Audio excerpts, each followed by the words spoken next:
Hey guys, SoCal Val here. You are listening to the Hitting the Turnbuckle podcast.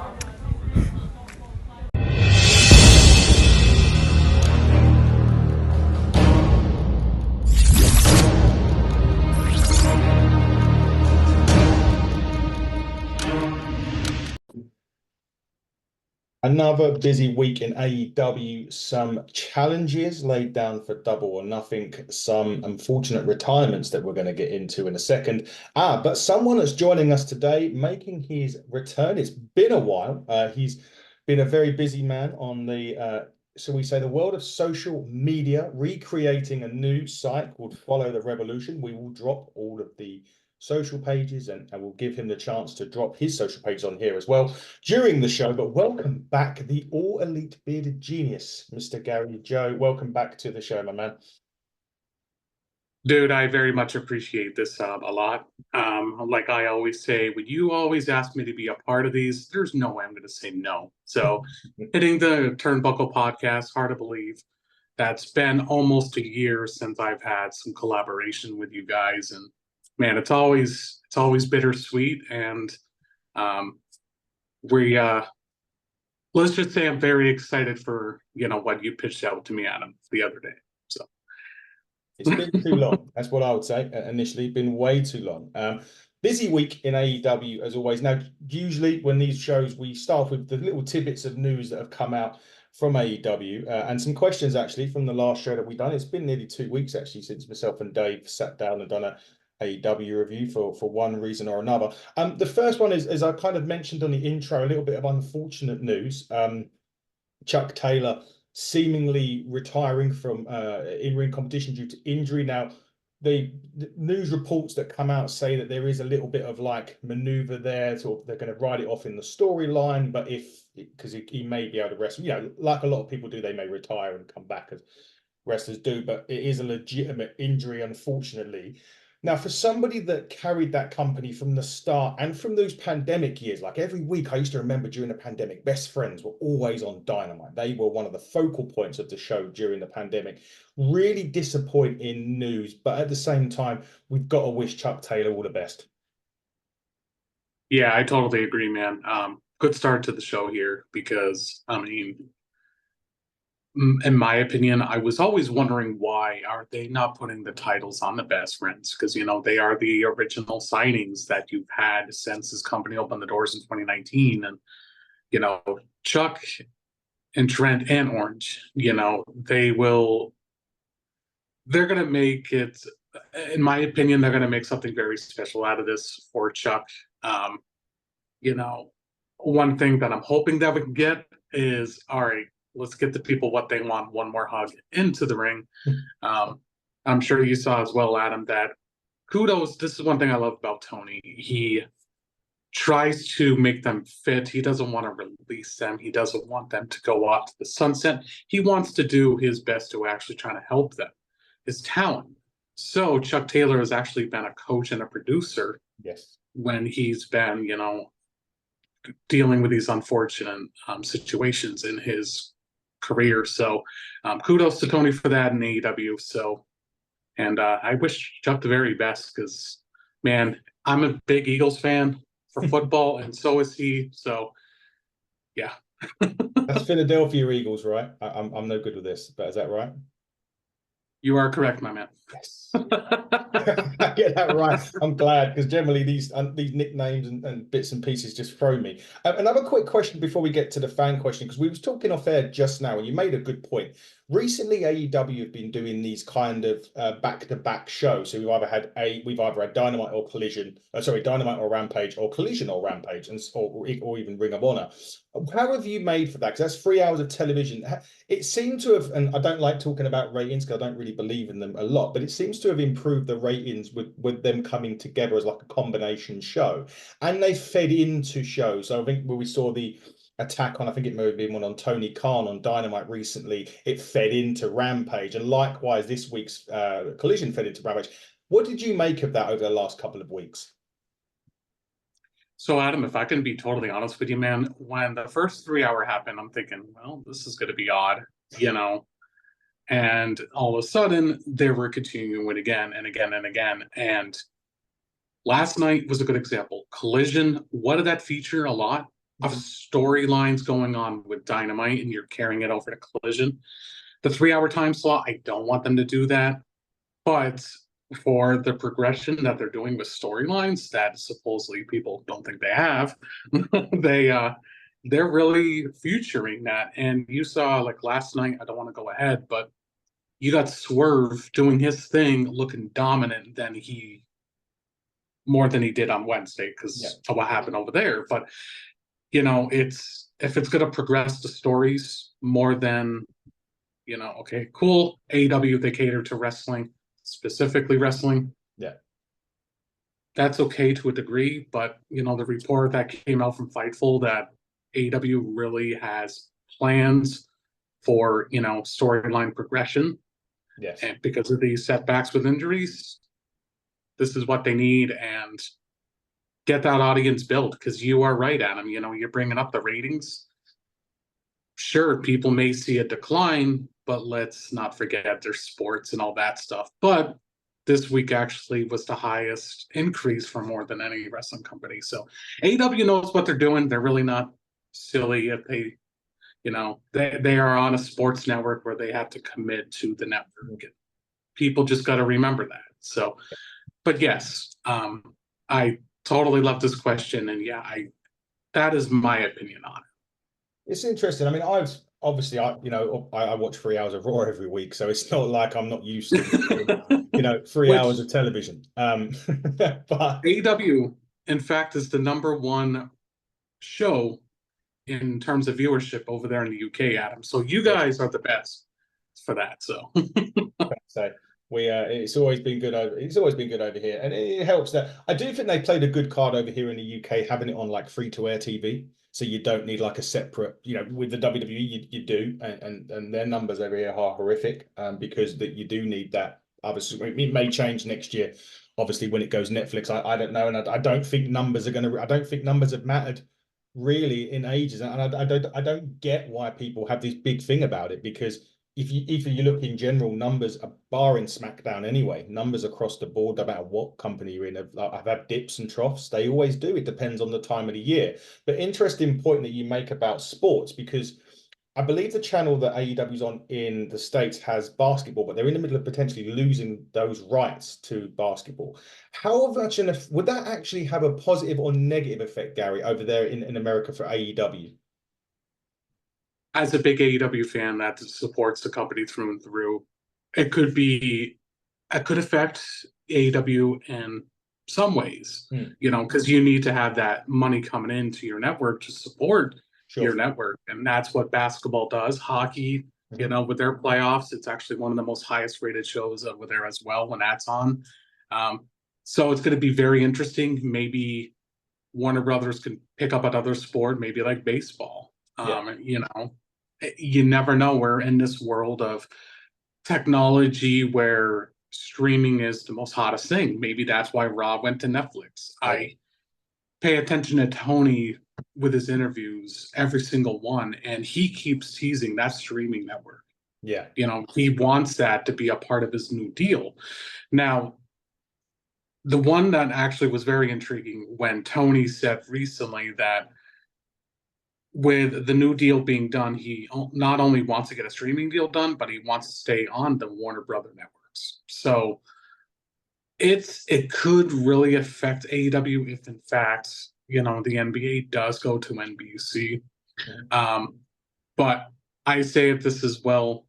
I'm just a wrestling fan showing my support. We need to see what the network does. Yeah. So until I don't want people to feel like it's going to be the WCW thing where, oh my gosh, it's the end of the end. No, it's not. That was a whole different thing back then. And I want wrestling fans to be wrestling fans and support the next direction that AEW is going on to. I have full confidence. And man, Adam, these are awesome questions today, dude. I've improved in a year, Garrett. I've improved, you see. No, not at all. The interesting point about that is there was a lot of other contributing factors with WCW that caused their demise. I mean, I'm sure Vince Russo may have had something to do with it. I don't know. The bottom line is we don't know. The one thing I will say about AEW is the bigger difference is also the network is really happy with them and what they're doing. Whereas with the WCW stuff, the network didn't want to do wrestling. That was off the table as soon as that takeover happened. So you're right. I don't think there's any issue with AEW. The next deal that they get, I reckon, will be an improvement on their current deal, and it may include that important streaming asset, which is going to be massive in the future anyway, even not even the distant future, but the near future for AEW. And I think all will be well there. Well, I know for a fact all will be well there. Listen, they're doing some big good numbers across even attendance numbers are great. We'll talk about that in a minute. I just want to get on to another question, because when myself and Dave done the last review a couple of weeks ago, there was a user on YouTube called Robert Stee 10 who asked this question. Now, I'm going to answer it in a two-part, because I want to ask you another question following the question, but it's going to allude into my answer. He asked it. He said he was interested to know our thoughts on the AEW women's division as a whole. And for that, Gary, I want you to answer first, and then I'll follow it. This is a wonderful question. I love this one. And a lot of people always ask this question when it comes to the women's division of AEW. To me, I think the last time I was on here, we're actually talking about this with Jade Cargill departing and everything. So this is perfect. I personally think this year, Tony is really putting the emphasis on the women's division more than he's ever done. Sure, he's hiring, that's what he does. Yeah. But he's hiring the pieces, like the free agents that are really, really, they're really well known. Let's say right now there's this amazing feud that I absolutely love, and it's getting slow build to it. The slow burn's perfect, and that's Deonna Purrazzo and Thunder Rosa. Yes. I expect something really amazing out of that. Next week, how amazing is this? AEW is going to be featuring Stardom next Saturday. You got Willow Nightingale, and again, unfortunately, I cannot think of the woman's name from Stardom, but that's amazing. And it's really, really cool. Anna Jay looks like she wants to be recruited over there as well, doing some collaboration. And it's getting not really rumored, but Rocky Romero, yes, it has already came out and said that he wants, Stardom to be a part of Forbidden Door this year. Yes. And the woman of AEW has expressed, that they really want to work with them. And Tony's making that work, and it's amazing here. Now, their current roster, we are certainly hoping a few names to come back. And she's actually right on my wall. I just got her the other day, but Jamie Hayter. Yes. We're really hoping that Jamie comes back soon. I'm going to make a prediction, and this is something that I would love to see. I'm going to clip it. I'm going to clip it, so it's going to be clipped. Go on, but fire away. Cool. So, as all of us know by now, Double or Nothing here is the next couple weeks. Yes. Well, I don't think the main event is going to be Swerve and Christian Cage. I don't think it's going to be Malaki Black and most likely Adam Copeland for the TNT title. I think it's going to be Mercedes Moné and Willow Nightingale. And that would really put a good stamp on the women's division even more. People could say what they want about Mercedes. I'm not the biggest fan of her, but I love her work and for wanting to help to make this women's division, to become a lot better. So that leads me to my other counterpoint with my prediction. Britt Baker makes her return when you see Mercedes Moné celebrate with that title. Unfortunately, it's going to be a short title reign for Willow, but this builds Britt and Mercedes. And yes, Adam and David, when you watch this, anybody that follows this amazing podcast here, that's going to All In, that's going to be the match at All In for the women's title. So I have full confidence in this women's division. Just unconditionally, it's just been really, really good this year. Yeah. Tony Storm being on a whole nother level. She's just so enjoyable to watch through and through. Who does not love Tony? But it's not just her, it's the other woman that really is stepping up their game as well. You just saw the return of Serena Deeb recently. She's getting a title shot. It's really being shown, in my opinion, the teamwork that these women are just wanting to put this into hyperdrive and make it executed more than it's ever been. I always say this too, Adam.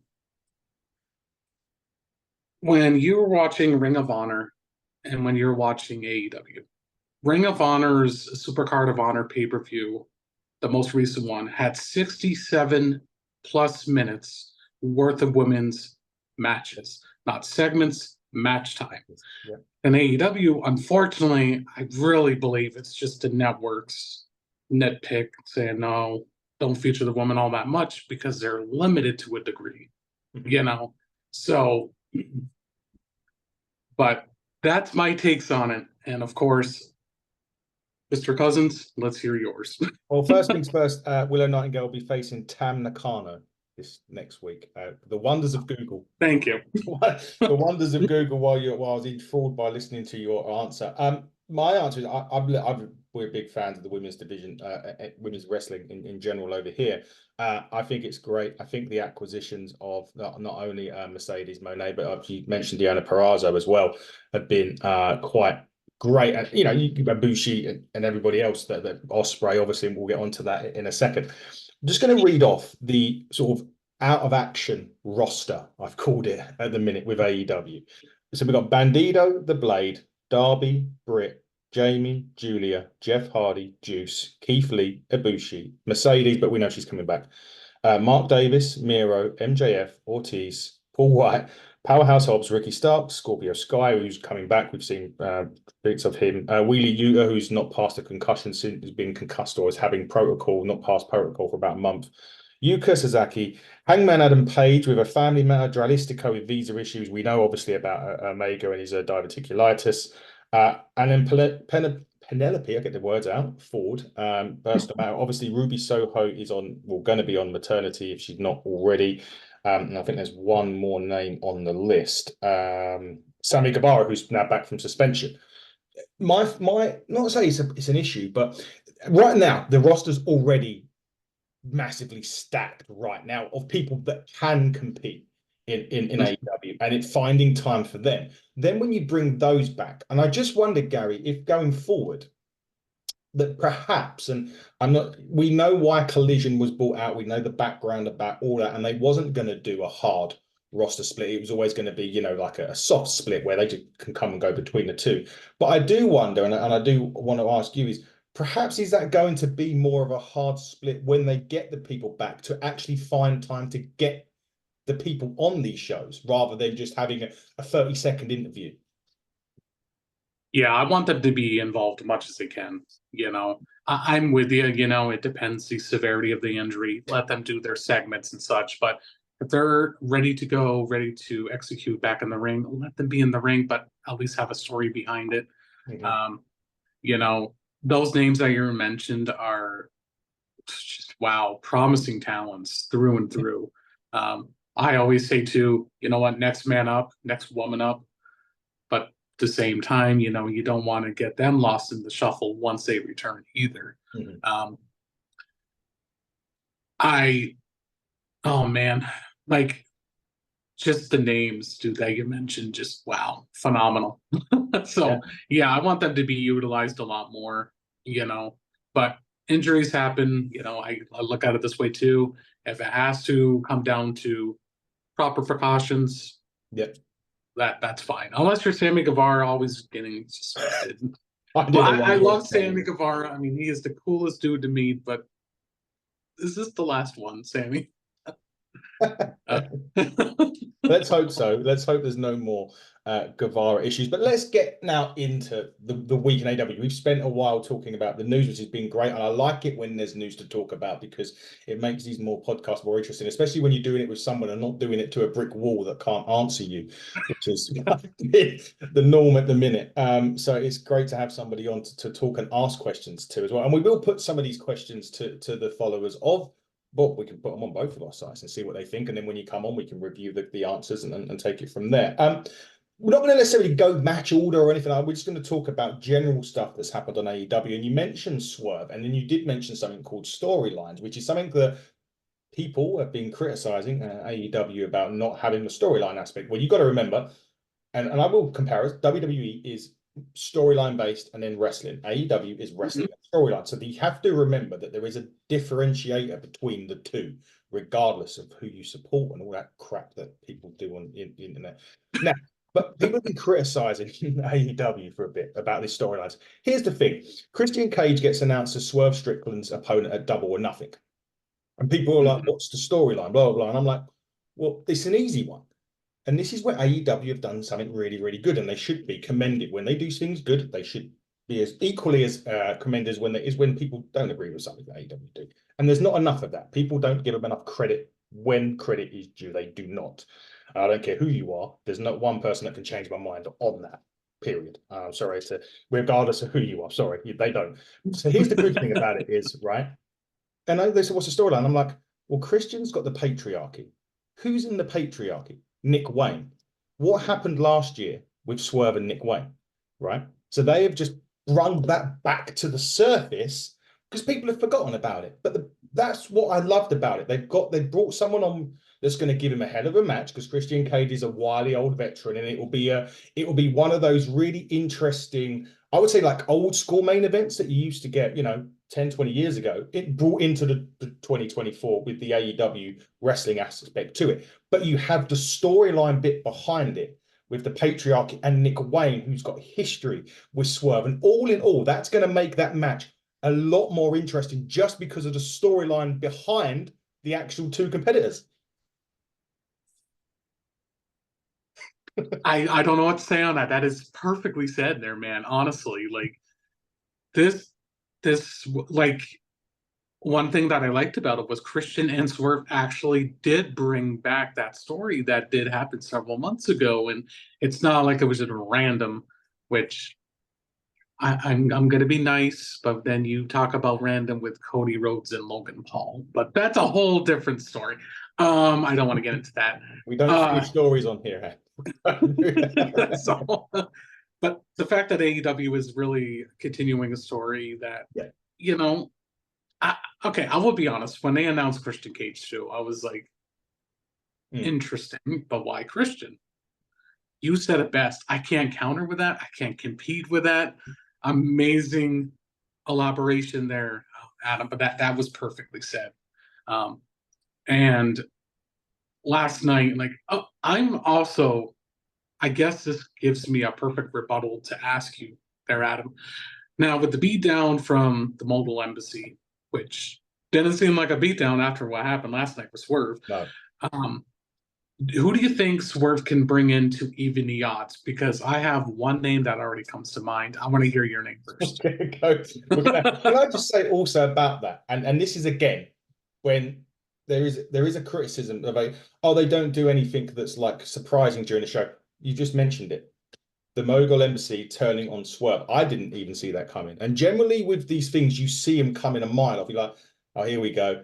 Didn't see it with that. And again, it won't get the credit that it's due, but it should have got it because it was a Swerve. And we know the name is Keith Lee, right? Yeah. I thought about it, that Keith Lee would be the one that potentially could come to Swerve's aid, and I hope he does. But it's going to be an interesting match at Double or Nothing, regardless. As you mentioned, the Mogul Embassy turned on Swerve. Swerve got a measure of revenge, big time on Collision. So that'll be interesting as we go to this week on Dynamite. Swerve takes on Brian Cage in a World Championship Eliminator or World Title Eliminator match this week.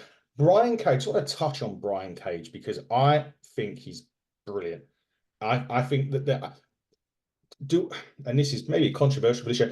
Do I think he would maybe do better in the WWE? Potentially. If Vince was there, potentially. I don't know now because, again, that's kind of changed now. As, TKO, and they're doing a bit more. I think Brian Cage, he's quicker than a hiccup and he's surprisingly quick. And you've got like Brody King is very much the same built in that same, he's a big old guy, but he can move. And Brian Cage is one of those guys that can move. He's very athletic. He can do swantons. He can do everything. He can pretty much got everything about him that's great.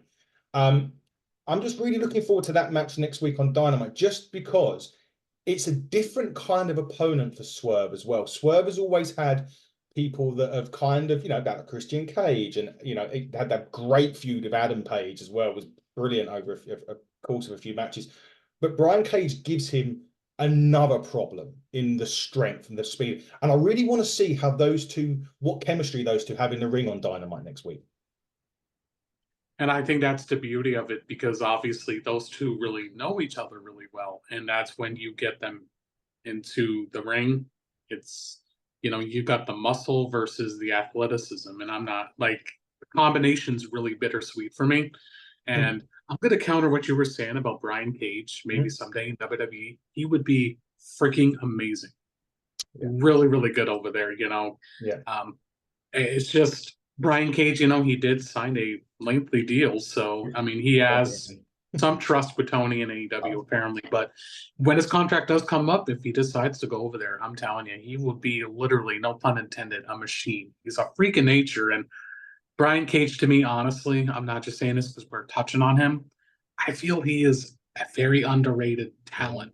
And I just, for what I hear from fans of Brian Cage, that people are saying he's the most nicest guy in the world. So I can't disagree. I think he's great. I do. I think he's criminally. I think there's a lot of underrated wrestlers in the AEW roster. We've read some of them off as we're going through. I'll tell you one thing, and I'm happily to admit I'm wrong. When I'm wrong, I will sit here and I'll say I'm wrong. A couple of weeks ago, Chris Jericho debuted the Learning Tree, and I sat here with Dave and I said I couldn't give two shits, right? And that was my honest opinion on it. I'm happily to say I'm wrong. I think this has been something. What with Jericho normally, and I think Dave even agreed that sometimes he's been here and he goes away and then you miss him and he comes back and you're like, cool. And he hasn't done that in AEW, really, not for a lengthy period of time. He's always been, I know he's done the Jericho Cruise and all that sort of stuff. And then he debuts this Learning Tree with the stuff with Hook, and then he debuts the Learning Tree, and then Big Bill comes along and wants to be a part of the Learning Tree. And I'm thinking, why, for me, it was just out of it. 2 weeks in, I'm sold. I think this is great. Jericho has reinvented himself again, and it's great. I'm a bit annoyed that we don't see much of more Judas, but sometimes songs do go through their phases. I will say this: Mo Jabari, who was on Dynamite, I've known Mo Jabari. Obviously I watch NWA, and he's been on there a couple of times, and he's been impressive. I would like to see a bit more of Mo Jabari, maybe on a Rampage or on a Ring of Honor. But let me get back to my point. The Learning Tree, I want to be taken under the wing of Chris Jericho and the Learning Tree. And I never thought I'd say that so far, but what is your views on the Learning Tree as in its infancy as it is right now? This is what I like about you, Adam, is, you not only bring the great questions, but your enthusiasm is always awesome, dude. I'm just like you. When he brought the Learning Tree gimmick, I was like, all right, let's see what happens. And obviously when he introduced it in Jacksonville, I was like, And then the week later he beats Hook, and I was like, that match was actually kind of fun. I actually really enjoyed that. And then we see this past Wednesday, even better. And I think this is what Jericho wanted, because he knows he's getting the boos. He knows he's getting the feedback, because, I'm not even going to open that up because, hey, when rumors swirl, just saying. Then all of a sudden, he's just waving to people looking like a dork. And I feel this might be a hot take, but it feels like he is kind of like a CM Punk a little bit, kind of doing like the little narcissistic tactics, like, hey, hi, just doing his little thing, because, that's what makes Punk great, and this what could make Jericho great as well, No matter what Chris does, I feel he always makes it work for some crazy reason. I remember the lexicon, or that he introduced a few years ago when it was first launched for AEW, and Then we had this thing with Sammy Guevara. Then we had, his group there, Jericho is just a gem, an absolute gem. And Jericho's not getting a lot of boos as he first was when this whole learning tree started. Like, he had more cheers, maybe because they were in Canada, in his hometown as well. I don't know. Well, not his hometown, but his home country.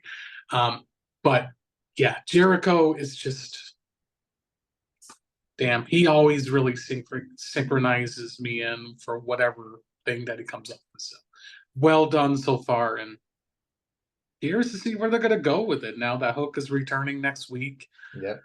I think somebody else will return next week. Jericho and Big Bill's going to get the advantage onto Hook. I think we're going to see either Hookhausen come back, or we could see Ricky Starks make a comeback. Because Ricky is cleared, so... You did mention that, Ricky Starks, and that's good because they quietly split him and Big Bill up as well. That's an interesting one. Danhausen, I'm going to be seeing over here in the UK in July. He's part of Progress Wrestling's Devil on My Shoulder show that we'll be going to see our partners with, and we're looking forward to seeing Danhausen. I hope I don't get cursed. You're going to meet him, Adam? I'm going to try my best. Yeah, at some point so because obviously we're partners of Progress, we sit in like the VIP sort of balcony thing at the top. So we'll probably end up, if he doesn't come up, we'll go down, because normally at the end of the show the wrestlers will be around selling merch and stuff like that. So if he's down there, I'll get him to put a curse on me or something, and we can we'll have that video for everybody. But yeah, could well be right there. Ricky Starks cleared, or even Danhausen back at some point. Let's hope so. Before we get on to Adam Copeland, because I want to save some time for him, I've got a lot of time for Mr. Copeland as well, and I want to talk about a lot that went on with him this week. We need to talk. Kenny Omega announced Anarchy in the Arena for Double or Nothing. Obviously, Matthew and Nicholas Jackson. Obviously, there was a card. There's FTR. And then the most unlikely pairing, Jack Perry, who could forget the scapegoat. And let's face it. That thing, the whole thing that happened with him is just, he's now probably richer than what he ever was, through merchandise sales, whatever else. But they put that together, the Anarchy in the Arena. I mean, to make Double or Nothing even more special, they have that match, which is just going to be absolutely crazy for it. But Kenny Omega, obviously, there was potentially, Tony Khan was saying that he may have someone that can be potentially a part of the shows more, while he's selling the neck injury for the Meltzer driver that he got given. Do you see that probably being Kenny Omega in like a GM-ish kind of role? And also, can you wait for the Anarchy in the Arena match? Because I can't. Yeah, so let's talk about the GM thing. I mean, I've been hoping this for a while. Yeah, if you really actually want to make this a real believable story with the Elite taking over, you gotta have to put some stomping grounds into the mix as well. So I would love for it to be Kenny. I don't think it's going to be Kenny, unfortunately. Get somebody in there like Sting, or you know what? I know everybody has been saying this, and I'm going with that trend with those people. Scott D'Amore, okay. I for what I understand, it looks like he might be opening his own company right now. Oh, really? But so that's kudos to him. And I'm a big Scott D'Amore fan, have been since Team Canada, back with TNA. Yeah. But yeah, I would love to see the GM role. It brings into the excitement for me. But as for the Anarchy and the Arena match, to tell you the truth, I've enjoyed the last two. Like, they are just so fun to watch. There's never a dull moment. I remember when Tony brought it back, shortly after the pandemic. Yeah. And I think that's just his way of saying, you know what, my fans are really cool. They're going to enjoy it with them being in the crowd. Are we going to get a super kick sparkler to the head again? Who knows what creative shenanigans will go on in this match, but I'm going to go bold here. I think the Elite's going to win for sure. Yeah. But this is where it's going to get bold for me. I think we're going to see a turn from FTR. Really? Call me crazy. I'm not going to call you. And then, I mean, at first, when FTR had some a tag team, I'm thinking the Motor City Machine Guns. I think we all were hoping that. Yeah. But all of a sudden, FTR chooses. I'm not saying nothing bad with Eddie Kingston because I love Eddie Kingston. But I don't know. I just call me crazy. I could see FTR join. Or do the Motor City Machine Guns come in as help with the Elite at that point? I personally, I can't believe I don't know who the other partner is for FTR and Eddie Danielson. Wow, sorry about that. Or even maybe Danielson could turn. Who knows? Like, I'm expecting a heel turn. I have no idea why. I would say maybe you can remove the other two from the match and put Motor City Machine Guns in, but I don't know. It's going to be very, very fun regardless of my wacky prediction that I'm making here. But yeah, I'm very stoked for it. I am as well. Can't wait for that. But another match that I can't wait for, we'll get to it in a minute. But the two matches since Adam Copeland's come in to AEW, I must admit, initially I thought it was a bit of a shaky start. I thought, oh, what's going on? Is it going to work here? And then he eventually wins a TNT championship, as we know of, Christian, in a great I Quit match. Love that match. And I'm loving the Cope Open. I'm loving it for a lot of reasons. Number one, it's given opportunities to what we're going to talk about in a minute, Kyle O'Reilly's and people like that. And I think he took on, is it Dante Martin? I think he took on a couple, I can't remember if it was a week or a month or two ago. He's taken on quite a lot of the younger guys, which is great. Now he's obviously got an issue with the House of Black, and he had Buddy Matthews last week in that was brilliant match. I love that.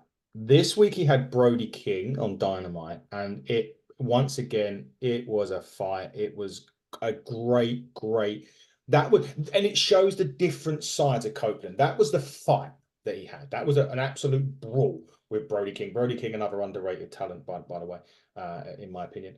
And then on Collision, he takes on the Kyle O'Reilly, which brings out the technical wrestling ability of Adam Copeland in another tremendous match.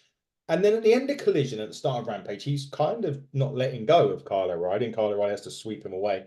And then they play a video of him challenging Malaki Black to not just a steel cage match. Of course not. You wouldn't just challenge him to any old cage match. A barbed wire cage match at Double or Nothing. But first off, before we get to that, Adam Copeland has reinvented himself again and seems to be loving what he's doing in AEW at the minute. Yeah, I do agree with you, Adam, when you were talking about when he came in, last October. It was very interesting because I wanted to see who he can match up with. The first couple weeks, it was very interesting, of course. And, you're talking about, like, with him feeling shaky and everything. I think that's very common for no matter which company you go to. Yeah. Because, you're doing something new. It's different. You don't know what to expect, but put your foot on the pedal. Maybe it would be more amazing than you ever thought. And I think that's what Adam is realizing. Not Cousins, guys, but Copeland. But yeah, one thing that I seriously love about Copeland is he wants to help out, that younger talent. And sure, Kyle O'Reilly's been in the ring for, years, but I posted this thing on Twitter last night, X, whatever you want to call it. How amazing is this that last night we see the main event of Collision? Not only was Kyle O'Reilly in his hometown, not only that Adam Copeland was in his home country, but those two suffered serious injuries with a neck fusion. Yeah. And the comeback story with those two was bittersweet for me. And that's one thing I love about when Tony books these matches is I didn't think of it until I was watching the match. I was like, wow, they actually had a comeback story with the same injury. Their careers seemed in doubt. And then that match that was over 17 minutes on Collision last night was phenomenal. Really, really good. As for the match with Malaki Black and Adam Copeland, this is where I think a lot of wrestling fans can agree. You may nitpick on the weekly shows, but when it comes to their pay-per-views, They're outstanding. it's always going to be a home run. Yeah. And my gosh, I'm very happy Malaki Black is finally potentially going to have a singles title. Oh, he doesn't do singles matches though, does he? No. That person told me, his name is Fire. Joe King, I think his name was. Yeah. Quite frankly, I can't wait for those. You are right. It'd be great to see Malaki have his match on, as a single match. Another one that's got a really important singles match coming up at Double or Nothing for a championship is Bruv himself, Mr. William Ospreay, who's taken AEW by absolute storm. It wasn't a surprise. I don't think it was a surprise to anybody that he's taken it by storm. Had a good match with Lee Moriarty this week. He's got an interesting one next week. He's got Shane Taylor on Collision next week, which again we talk about the conflict in styles. Shane Taylor's a bigger, more hard hitting. Well, it's going to be hard hitting. Not Ospreay can do hard hitting, but it's more Ospreay's just an amazing once in a generation talent that you've got with that. And then he's going to have Roderick Strong at Double. I mean, you saying about hitting the home runs, you just put that one on paper. There's your home run. Then you've added another home run, and then you've got another home run. Then you've got Mercedes Moné debut, and you've got that one. We'll get into the women in a minute. But Ospreay seems to have just settled into AEW like he's been there forever. One thing that I love about Billy the Goat is he really wants this. He wants to show why he is, I'm going to say it, he feels like the modern day AJ Styles, because he is so amazing. The guy can do everything. He can cut a promo. He can do it in the ring. He can do whatever he can. Like what was that one wrestling little promotion in Africa? Will did something. Yeah. He's doing some charity stuff over there. It's just Will is the whole package that you hold for a baby face in your company. It's like Cody Rhodes with WWE. You need that one big time baby face that can really intrigue your audience. And that's what Will does for me. That song Elevation, I literally crank it up in my Jeep, just blasting. And I'm like, and I'm always singing, Ospreay. And Adam, I think you're going to love this for what I'm going to say. Easily, I think Will's going to win against Roddy. And I think the reason why they're doing this is quite simple. You're going to get Will winning the title, and then that international title is meant for international purposes, right? Yeah. I think he's going to go over Rev Pro and defend the title over there. You're going to see him go to Japan, maybe, feature it over there. This is one thing that I love about AEW. The possibilities is endless. So I could really see Will doing that. At Forbidden Door, let's get it. Gabe Kidd and Will Ospreay. Again? Oh my God. I mean, if the FCC would allow them to, try to keep it PG on TV, I don't know, but good luck with that. If you just see New Japan. Gabe Kidd, I'm seriously loving that.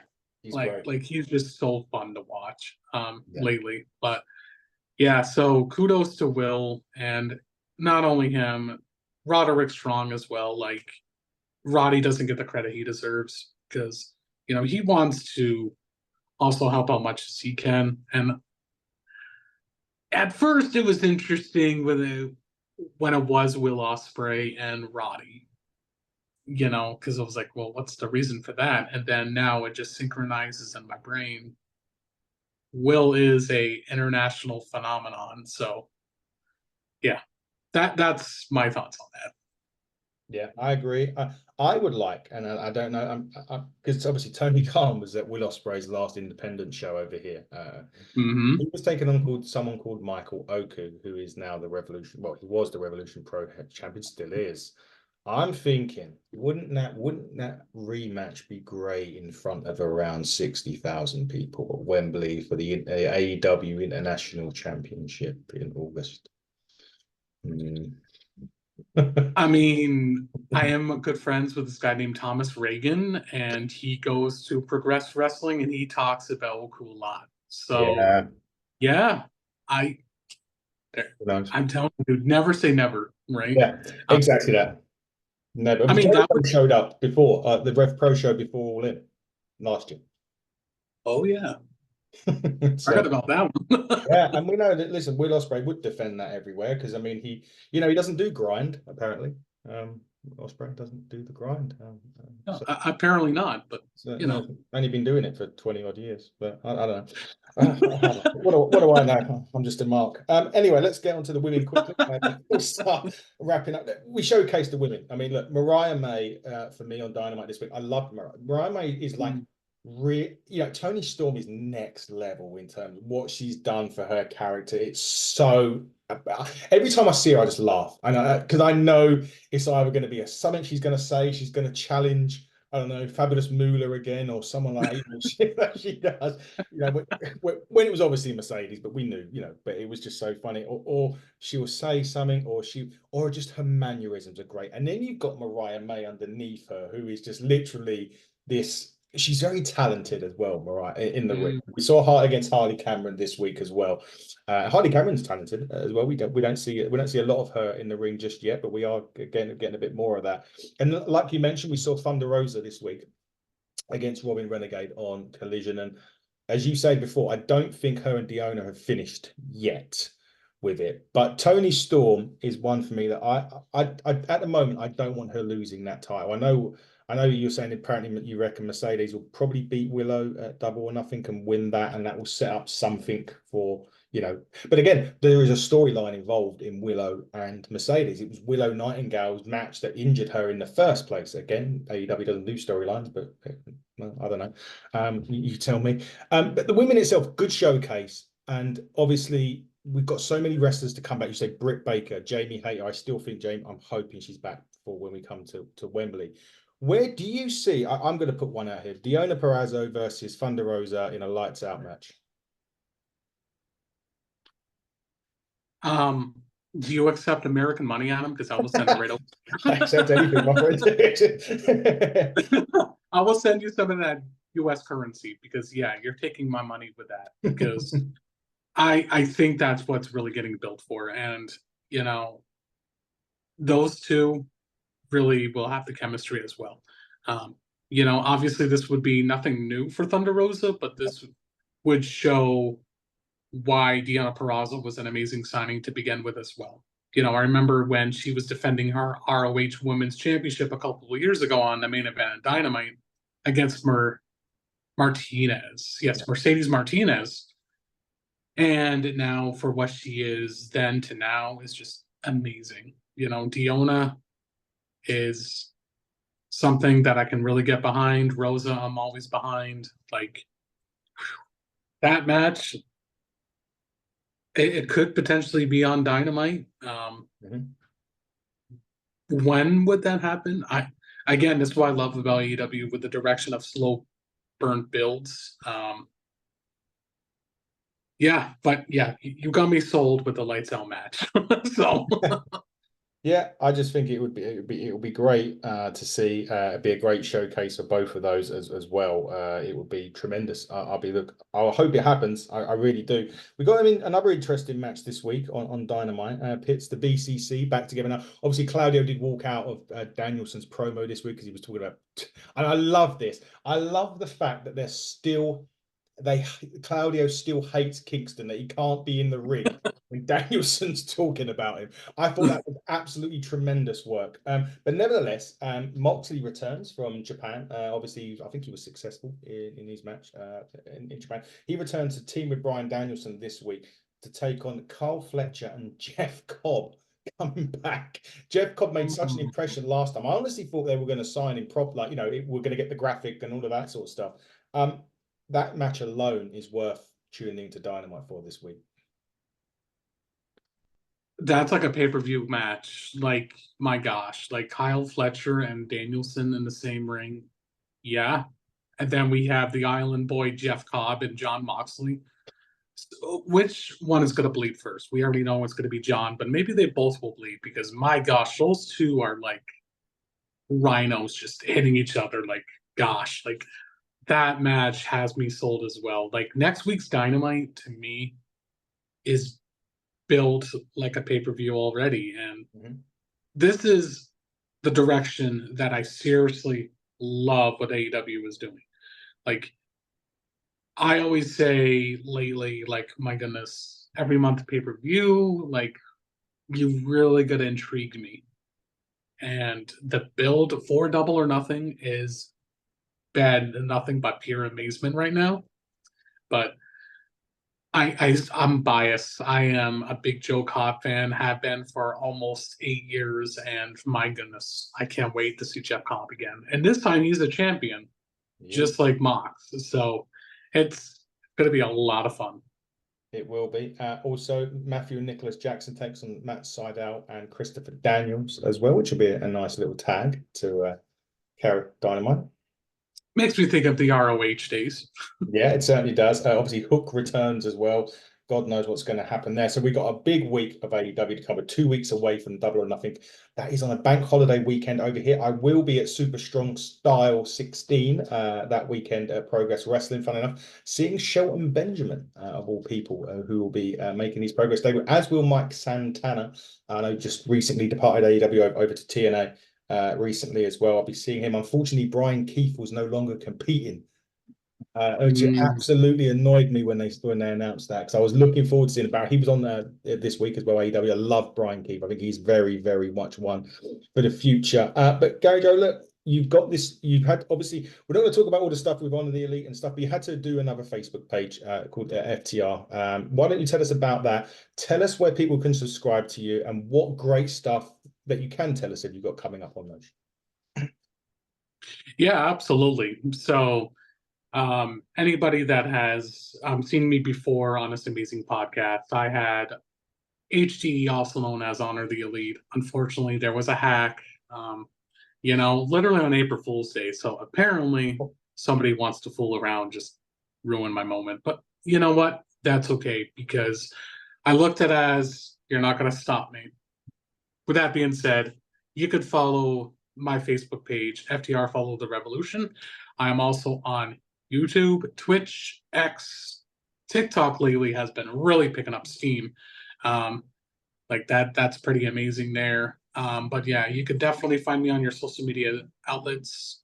Also on Spotify. I haven't done a podcast since the All In discussion, so I will be bringing that back. I've got some great interviews that will be coming up soon, and one of them I really can't wait for. I'm going to say it here, but the biggest interview, that one is going to be saved down the road, because that one is the biggest one that I worked so hard for. But the one that I'm very excited to announce, I will be getting Billy Starks. That will be coming here very soon. It's looking like July. But that's very exciting.